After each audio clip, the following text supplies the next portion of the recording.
നമസ്കാരം. ചാമക്കാല ടോക്സിന്റെ പുതിയൊരു വീഡിയോയിലേക്ക് എല്ലാവർക്കും സ്വാഗതം.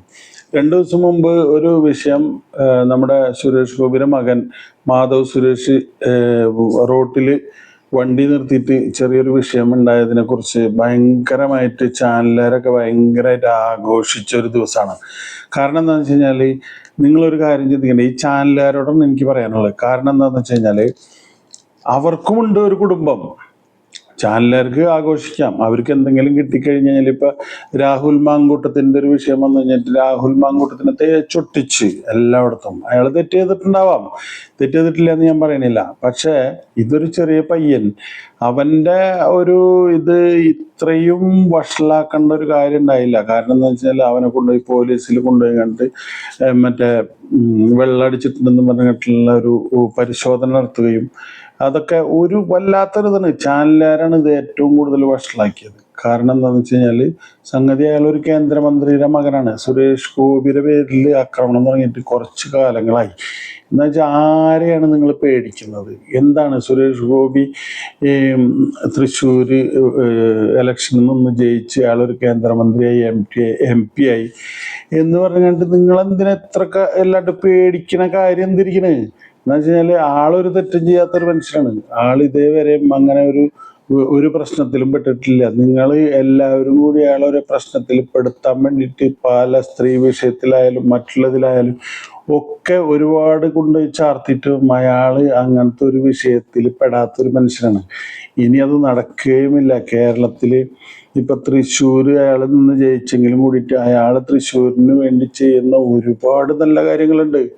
അല്ലാതെ മറ്റുള്ളവർ ജയിച്ചു പോയി. ഇപ്പൊ കണ്ടില്ലേ പാലക്കാട് എത്ര ആർഭാടമായിട്ടാണ് അയാൾ ജയിച്ച് വലിയ ഇതിലൊക്കെ വന്ന്. പക്ഷെ അയാൾ ഒതുക്കിയത് മറ്റുള്ള പാർട്ടിക്കാരല്ല, അയാളുടെ സ്വന്തം പാർട്ടിയിൽ കോൺഗ്രസിന്റെ തലമൂത്തപ്പന്മാർ നിൽക്കുമ്പോൾ ഇയാള് അവരെ ഓവർടേക്ക് ചെയ്യും എന്നുള്ളൊരു പേടി അവരിലുണ്ടായത് കൊണ്ടാണ് അയാൾ ഇത്രയും വലിയൊരു പെൺവാണിഭത്തിൽ പെടാനുണ്ടായ കാരണം. കാരണം എന്താ വെച്ച് കഴിഞ്ഞാൽ, ഇയാൾ ഓവർടേക്ക് ചെയ്ത് പോയി കഴിഞ്ഞാൽ ഇന്ന് മുഖ്യമന്ത്രി സ്ഥാനം ഏറ്റെടുക്കാൻ വേണ്ടിയിട്ട് കാത്തിരിക്കുന്ന കേരളത്തിലെ ഏറ്റവും വലിയൊരു നേതാവുണ്ട്. നിങ്ങൾക്ക് ഞാൻ പറയാതെ തന്നെ അറിയാം. ഞാനിപ്പോ അതിന്റെ പേരൊന്നും വെളിപ്പെടുത്തുന്നില്ല. കാരണം എന്താണെന്ന് വെച്ചാൽ, അതിൽ തന്നെയാണ് അയാൾക്ക് ഉണ്ടായിട്ടുള്ള കുത്തു വന്നിട്ടുള്ളത്.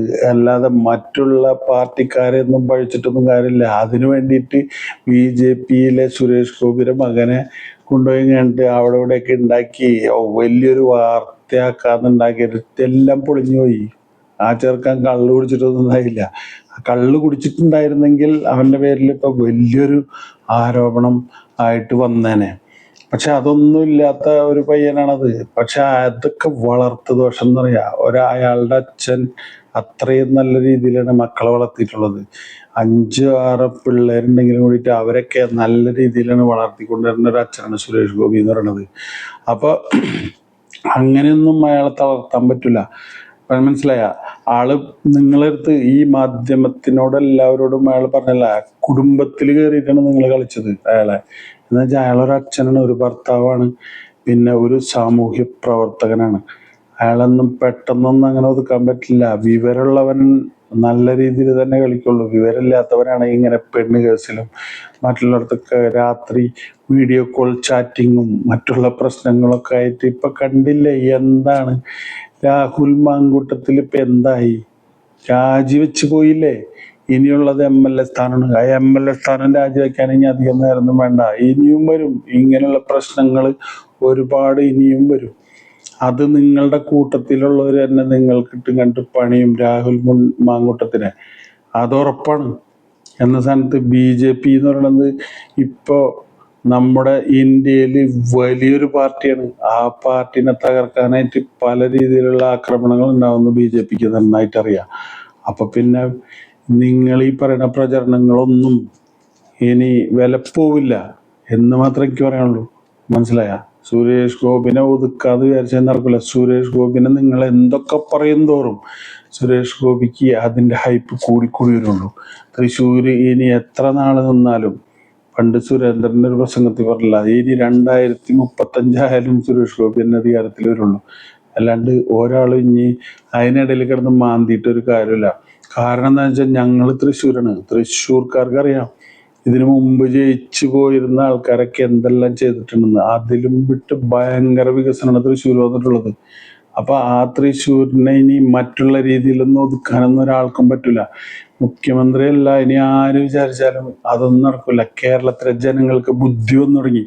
ആ ബുദ്ധിയുള്ള ജനങ്ങൾ വോട്ട് ചെയ്തതുകൊണ്ടാണ് സുരേഷ് ഗോപി ജയിച്ചത്. അല്ലാണ്ട് നിങ്ങൾ ഈ പറയുന്ന കള്ള വോട്ട് ഒരു 6 വോട്ട് ചെയ്തുകൊണ്ടൊന്നും സുരേഷ് ഗോപിക്ക് ഒന്നും നേടാൻ പറ്റില്ല.